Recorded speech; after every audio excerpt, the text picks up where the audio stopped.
We're now joined by the Samosa Caucus member, or is it fifth? Sixth member of the Samosa Caucus, a term coined by Congressman Radhakrishnamurti. Suhas, congratulations on winning from Virginia. First things first. How does it feel to be on the Capitol in mix of all the national politics? Yeah, it's exciting. I mean, I feel great. I've got a great district. It's a very important district. It has a lot on the line this coming Congress with so many federal workers and rising costs for families. And so I'm looking forward to getting to work. And so far, so good. I've obviously known you for so many years now. Just out of curiosity, how does it feel like? I mean, we were talking, the other day as well, but just in terms of just to get a feel of how different is this office from the offices you've held before? Well, all government offices are very important. So, the local governments, I haven't been in local government, I've been in state government, but the local governments, they do all your zoning. I get asked a lot about, zoning for single family homes or traffic lights, and I refer them to our local government. So, but, at the state legislature level, we did a lot of great things. And, we had jurisdiction over education, and I did a lot of education bills, gun violence prevention. And it's Virginia specific, but still very important. Congress, though, what I found is that, everyone's paying attention to you. Uh-huh. The light is on you, and everything you say and do, certainly people pay attention. So, I think it's a different feeling to understand that, my actions are being watched and people, it's affecting the entire country and sometimes the entire world. Okay. When we met during the campaigning season, you were obviously campaigning for yourself and, Vice President Kamala Harris. We've got Trump, who's elected as the president now.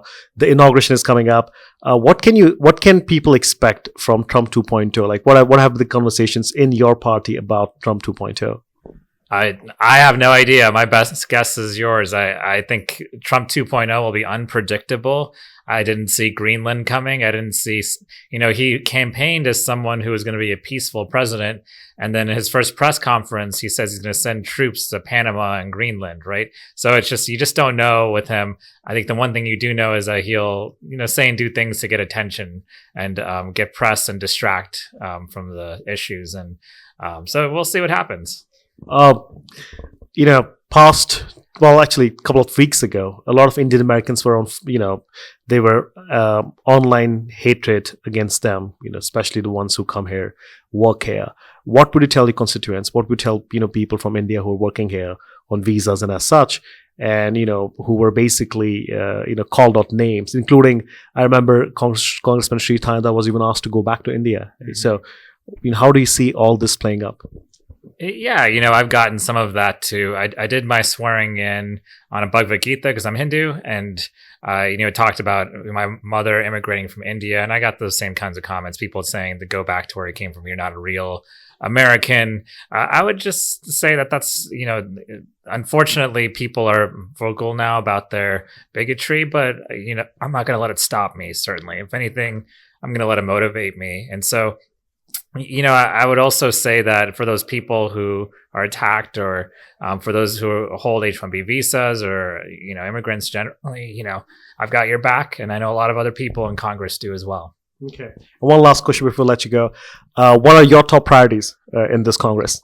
Yeah, a couple of things. One, I want a strong economy locally here in Virginia. That means protecting our federal workforce and agencies. It also means lowering costs for families. And then, a good economy around the world. So having economic diplomacy is what I like to do. I don't like wars. I like economic development because that works for everybody. And trade relationships are important too. And, another thing is just making sure our families and our communities are safe. I've done a lot on gun violence prevention and immigration. People are talking a lot about the border. I want to talk more about how we get a path to citizenship for H-1B workers, how we can get more H-1B workers here, H-2B as well, a lot of other programs. There's a lot of legal immigrants here who deserve a path to citizenship, and then we have to address undocumented immigrants too. I said last question, but just one more question Sure. popped up. Would you be reaching out to Dodge and willing to be working with Vivek Ramaswamy and Elon Musk? I'm happy to work with them. I'm happy to. The thing is, it depends on what their project is because I'm not quite clear yet.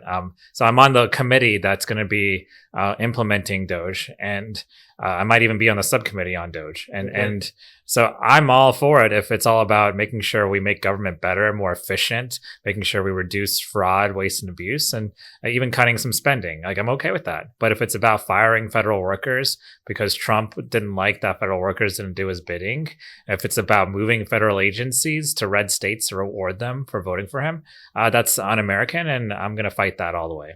So we'll see what happens. We'll see what Doge is. All right. Thank you, Congressman. This is Congressman Subramanyam. I mean, he has been a topical conversation in India, and he is looking forward to joining, some of his, counterparts here at the Congress. This is Rohit Sharma for India Today.